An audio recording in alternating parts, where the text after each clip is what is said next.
in Sri Lanka, still the memory about this credit line is very fresh, and there's a lot of sense of gratitude towards India, because Indian credit line, $4 billion dollars, came in very handy in a very critical moment that the country was like shut down, dark, without moving, etc., etc. So it's even in the very common person's mind, it's still fresh. And in opposition about China, everyone expected China would come and help, because the idea was that China is Sri Lanka's, special friend. That has been the term that has been used by especially Rajapaksas during the past few years. But surprisingly, China didn't come. But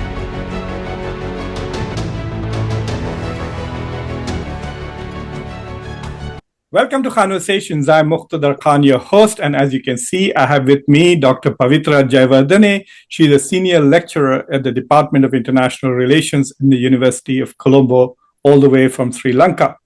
She completed her PhD in political science at Victoria University of Wellington, New Zealand, and her research areas include geopolitics, migration, and citizenship. She has recently published a book on Sri Lankan migrants with Peter Lang, and I will post a link to her book in the video description for those of you who are interested in migration in general, the politics and perceptions of diaspora, especially diaspora from the global south in the global north. This is a wonderful book to go and read. So today I will be talking to Pavitra about the new president that Sri Lanka has elected, and apparently he's brought a sense of freshness and optimism to his country. So Pavitra, for the first, welcome to Khanversations. Thank you so much, Professor, for the invitation. So you have a president who is relatively young. He's in his 50s, has had no actual experience in governing prior to being a minister, I think, several years ago for a very short time. But there seems to be a lot of enthusiasm in the country. He has abolished the parliament in the hope of having an election. So my first question to you is, what's exciting about this person? Especially the reports say that he is a Marxist, and given his ideological outlook, it could create a lot of problems, say, with India, which is Prime Minister Modi is more on the right of the right side of the political spectrum. So please tell us a little bit more about Anura Kumara Dissanayake, or AKD. Yes. So, as you said, Anura Kumara Dissanayake is coming from a Marxist leftist party, that is JVP. But this time, the JVP has created or has this broader alliance, which we call as NPP, National People's Power. So it is this time. So even the color, they used to have red, but NPP is purple. So you see that, although the JVP is this group that back in 1980s and even since recent was kind of a representative of the Sinhala Buddhist ideology. They were very strong about it, and that's where they had this very strong anti-Indian sentiment, especially in 1980s, that, they were strongly opposing to the 13th Amendment India proposed Sri Lanka to give police and land rights to provinces and to combine North and East together. So that's where this anti-Indian sentiment would come out. But Anura Kumara Dissanayake became the leader later in JVP. So it's not correct to say that he led these insurgencies back in 1980s, but he was, of course, from the party and holds these very extreme leftist ideas. But over the past years, what we saw is... Pavitra, sorry to interrupt you, but there was an article in The Economist which was quite skeptical. They said that JVP was associated with literally massacre of thousands of people. Potentially thousands of people were killed. And then he is the only politician who actually apologized, right, for that, unlike anybody else in the past. Yeah. So could you tell us, like, what was his role why did he apologize if he was marginal to the violence? I think he was claiming the responsibility for his party, because back in the country, the huge allegation for the party was about these the insurgencies and the riots and the violence that they brought in Sri Lanka two times, in 1971 and then in 1987. So generation wise, the senior generation was they were very fresh in their memories about what they did and the kind of scenarios that they saw, etc. So during the past few years, there was a need, I think, for the party to accept that what they did was wrong and to apologize publicly. And in 2019, the party hit the rock bottom. They got only 3 seats in the parliament, and then in a very joke sense, everyone was saying that this is the 3% party.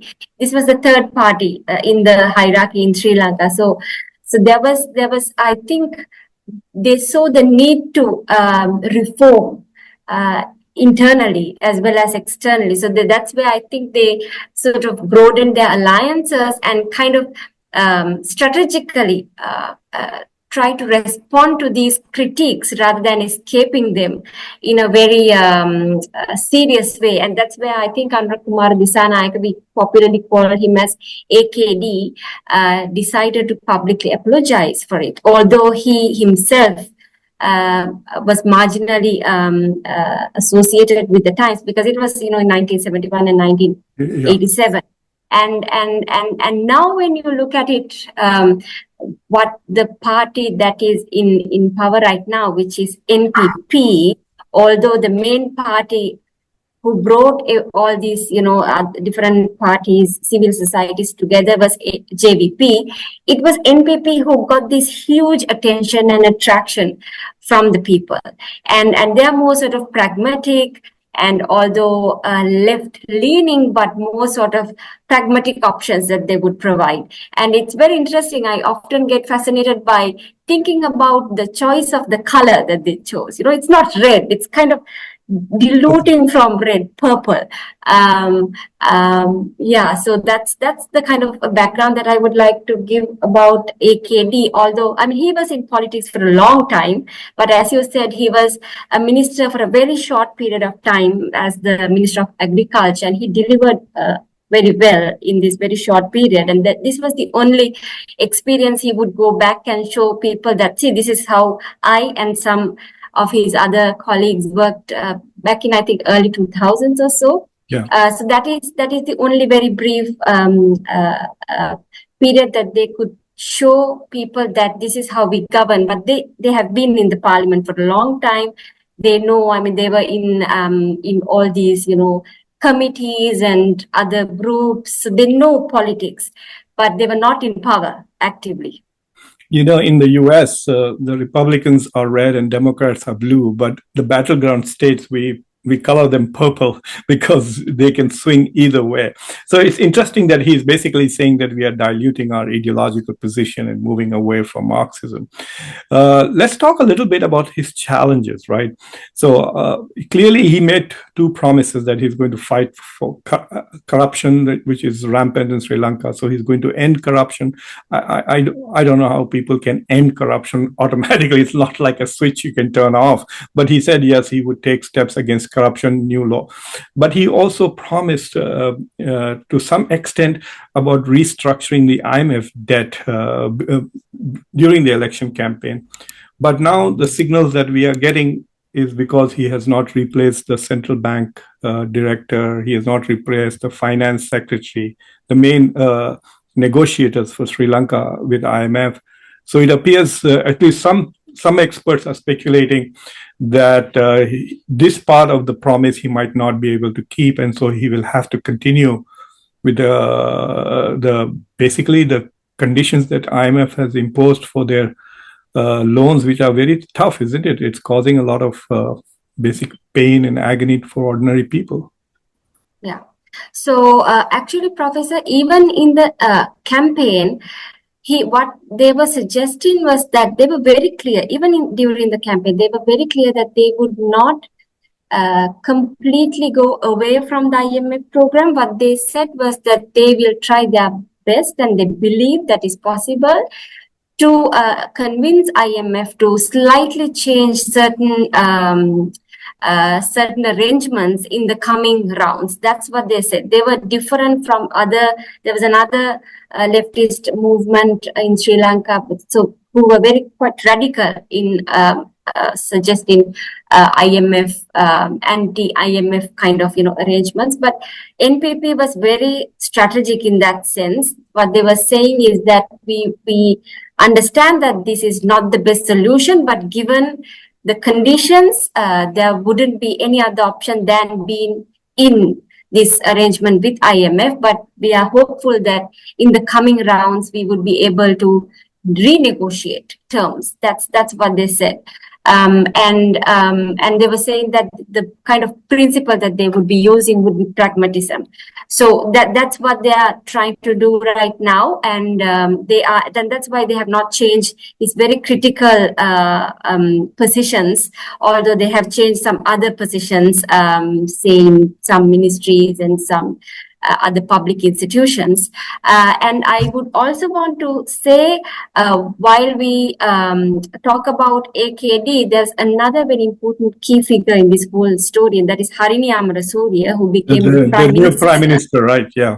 Yes, and she did a pioneering role in making NPP stronger and attractive, and sort of making it attractive to middle class, even liberal people, and who are not big fans of leftist ideas.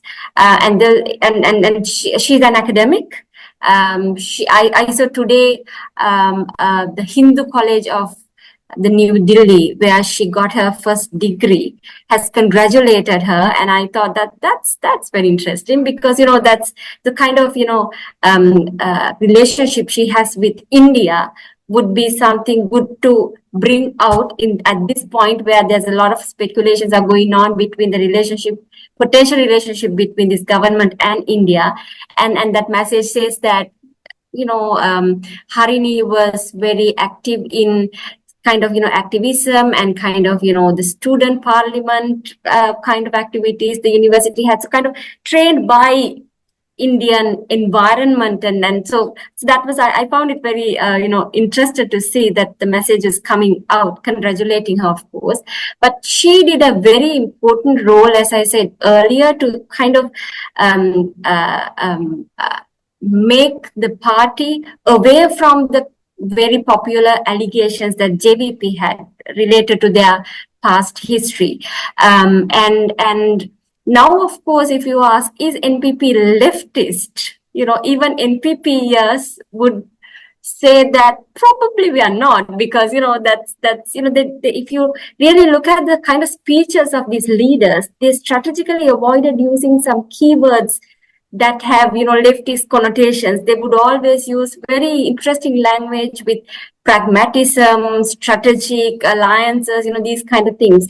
And even after becoming president and prime minister, both of these individuals, it was very interesting to see how they are trying to convince the people who have not voted them. They were very clear about the fact that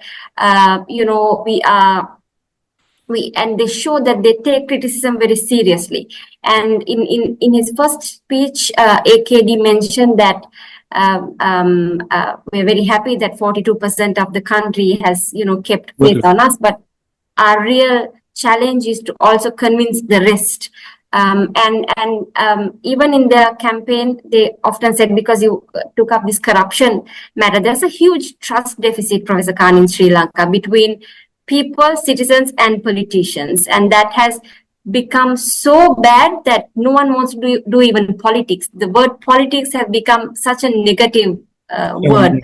So I think one thing that they are trying to do is to create that trust again, and being transparent, their communication has become, they post everything on social media and in media, and they have taken this need of transparency and rebuilding the trust between the common people and the government. They have given a lot of attention to it. Well, it's still too early to appreciate them, but this is what we are seeing within the last week. Well, I mean, she has done a great job of kind of whitewashing JVP. Yes, of course. And I noticed that she's getting more media attention in India than actually AKD is getting. But we will talk about foreign relations. I mean, that's a critical part of this whole thing, especially how Sri Lanka and how AKD can balance India and China. I mean, that is a very prominent question. But before that, I want to look at a little bit about your debt problem, because this whole thing goes back to the economic crisis in 2022. So when I was looking at it, I teach a PhD seminar on good governance, and while I was looking at Rajapaksa's 3 years, or the 2-3 years that he was making those crazy decisions, and then looked at Vikramasinghe's 2 years, I mean, there's such a contrast, like one was taking it towards disaster, the other guy came back and did a pretty reasonably good job. He was the prime minister of Rajapaksa, right? So he comes in and he did a pretty good job of reducing inflation. He did negotiate with IMF. He also restructured some of the international loan, got a big support from India, credit line of up to, I think, $4 or $6 billion from India.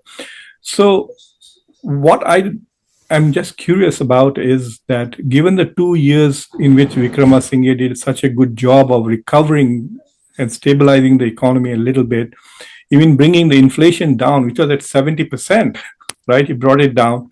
Why did the public not continue with him? Yeah, I think that's basically because Ranil Vikramasinghe represents the old corrupted politicians, at least in the rhetoric. Ranil Vikramasinghe has been in power for a long time, and since 1970s. And people, and very interestingly also, that he was actually kind of lost in most of the past elections. He came into the parliament through the national list.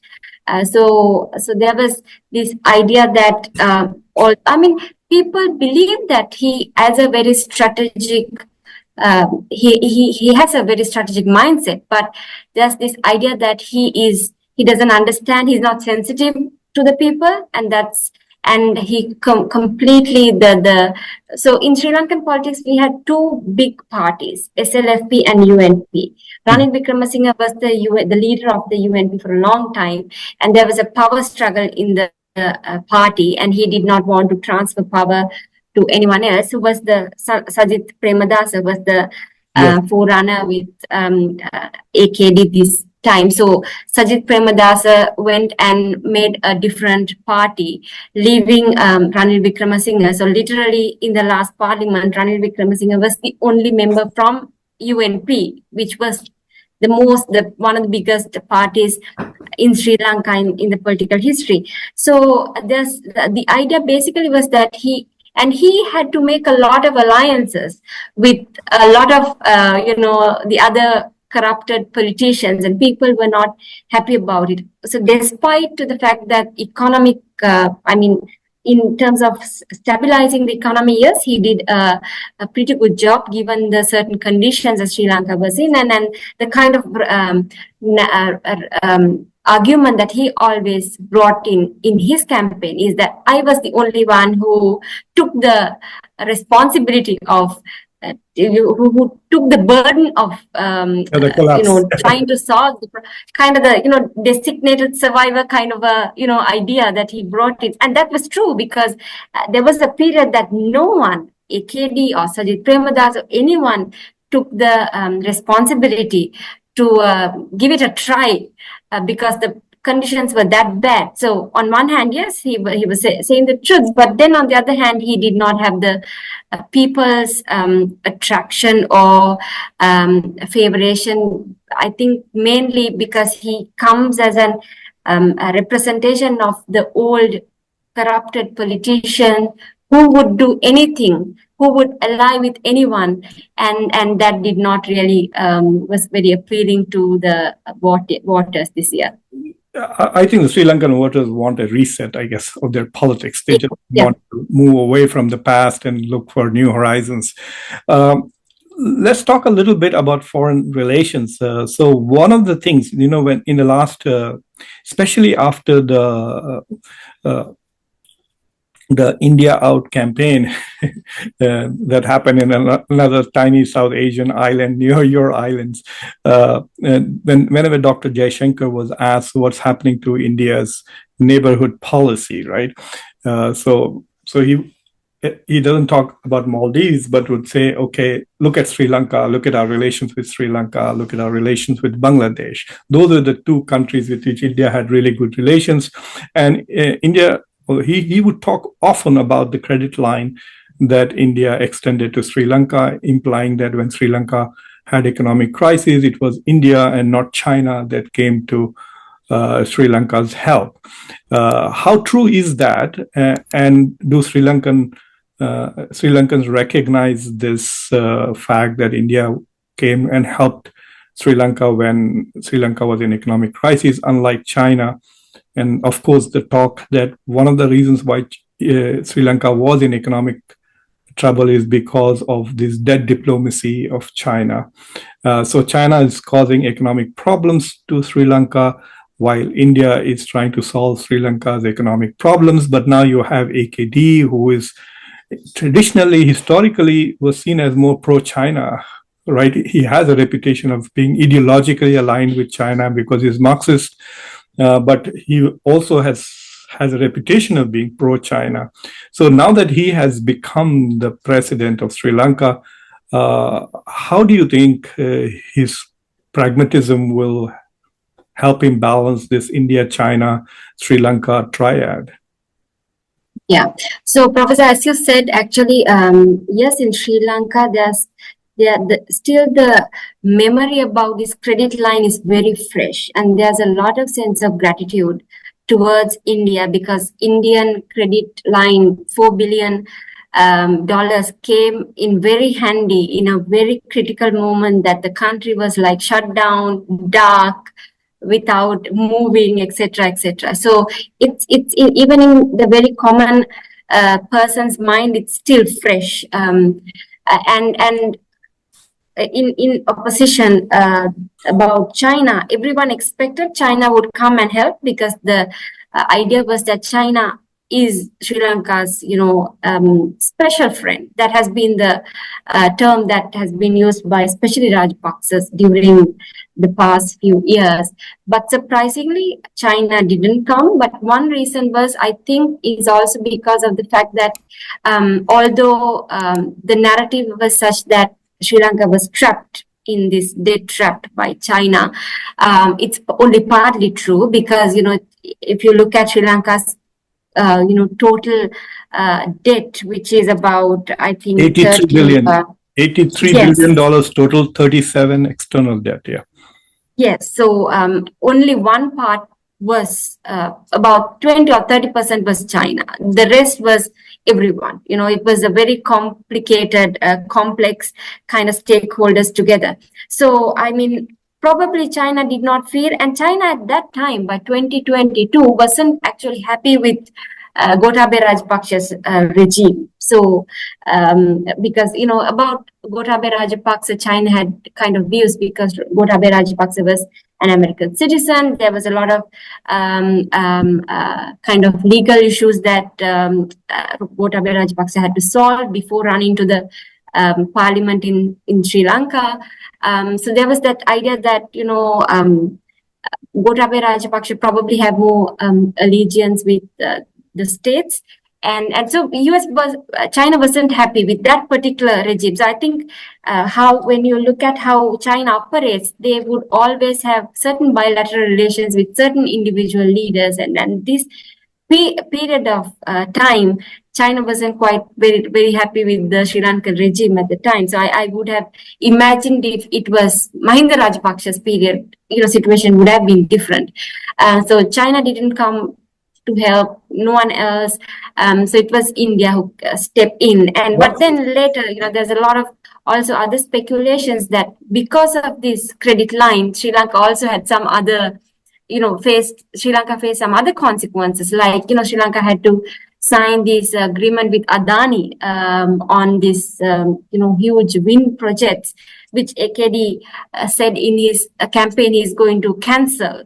So there's this idea that probably Ranil had to cut deals with, some other levels because of the credit line, because to please India. So you have these kind of stories as well. But as you said, AKD is very mindful about the kind of perceptions that is on him about his relations with China and India. India approached to him. AKD made quite a few, not just AKD, but NPP representatives met with Indian representatives. Also China, but there's no sign, or at least in a very declarative level, AKD has not said, what kind of a foreign policy is going to continue. But my prediction is that AKD is trying to improve relations with India. And India is also quite optimistic about this new government and have said that we are optimistic that this new government will end corruption, bring transparency, etc., etc. So, ideologically speaking, yes, as you said, with China, there's this idea that it's pro-Chinese, but given now the pragmatic and more sort of social democratic principles that NPP is trying to adopt, I think they will be looking at more sort of kind of balancing. But anyway, even Harini, I heard in one of the interviews, said that they want to revisit and relook at Sri Lanka's foreign policy because we have made a lot of wrong decisions. Our foreign services are not in a good shape. Our negotiation skills are not good. So they are looking at a whole structural kind of, change and reforms in the foreign affairs. In India, some people think that Prime Minister Modi also acts like Adani's marketing manager. But I want to ask you one more question about NPP.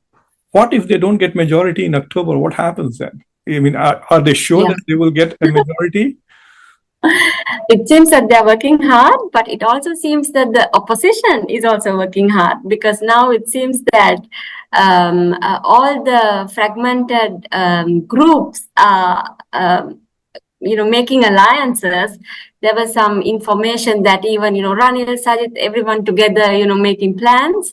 So it's not going to be an easy race for NPP, because Professor, from 3% to 42% was their lead. True, but that also means that you don't have a lot of popular faces that people would know in their own provinces and districts. So the chance that they have is to show new faces and to say that, see, these are not the traditional corrupted politicians. These are academics, professors, professionals, and that's apparently what NPP is trying to do. So that's going to be a hard moment for NPP, but it's also very adventurous that they are keeping to their words, that they dissolved the parliament and they have declared the election to be on November 14th. But also you see in the country, as someone who's living in Sri Lanka, I feel a lot of kind of a positive vibe, even from the people who did not vote for NPP after AKD been appointed, listening to his speeches and Harini's speeches. Even the people who did not vote for NPP saying that, now it seems that we can feel a change. So there could also be that sort of a inclination towards, assuming that we should send more NPP people to parliament, because a weak parliament will not help the president and the prime minister to make the necessary moves. So if NPP is going to give 225 seats, the candidates, professionals. And any chance you will be running for the parliament in November as a professor? No? That's a very tricky question. Now, actually, we see a lot of academics are interested in getting into So you're giving me a political answer, neither yes or no. I have one last question about this person. I don't know whether you recognize the name. His name is Kamindu Mendes. Have you heard of this name? Kamindu Mendes? Doesn't ring the cricketer? Yes, he scored 182 today and not out. But it's something interesting. He has set a world record. He has scored 50 runs in every test match continuously, I think, for 9 test matches. And he has done something that even Don Bradman did not do or Tendulkar did not do. So to me, that was interesting, right? I find it fascinating that when a country is doing well economically and they are politically more stable, their sports people start doing better and better. And you can suddenly see that there are 2 emerging stars. In fact, there's another, Kusal Mendes, who is also doing very well, and he also scored 100 today. So to me, that's kind of a sign that there is hope and optimism for Sri Lanka, because I think even the sports people are feeling that optimism and they're suddenly performing much better. So, Pavitra, thank you very much for coming. I'm glad that you didn't ask any question from cricket. I know. I just wanted to, for those who are watching in Sri Lanka, I want them to know that, yes, Indians are big fans of Sri Lankan cricket, and we've been watching Muttaya, Muralidharan, and others, for a long time. I used to be a fan of someone called Aravinda De Silva, who was an amazing cricketer who started his test career with a 6. This was in the 1980s. So anyway, but thank you for enlightening us about Sri Lanka. I wish your country all the best. And I think it's going to be challenging, especially if AKD does not also have the parliament on his side. So it'll be tough. It's not easy getting out of IMF, and not all of IMF's policies are beneficial for the country, because ultimately their goal is also to get their money back, right? And often IMF also uses this opportunity to move the country towards liberalization, not just liberalization, but also, reduction of government subsidies, etc., which can be very tough on the poorer people. So anyway, Pavitra, thank you very much for joining us, and I wish you all the best. And if you do decide to run for politics, let me know. We will do a show about what your goals will be as member of parliament, so I can help you in your campaign. So thank you very much for coming on Khanversations. Thank you, Professor. It's an honor to be invited. So thank you so much. You're welcome.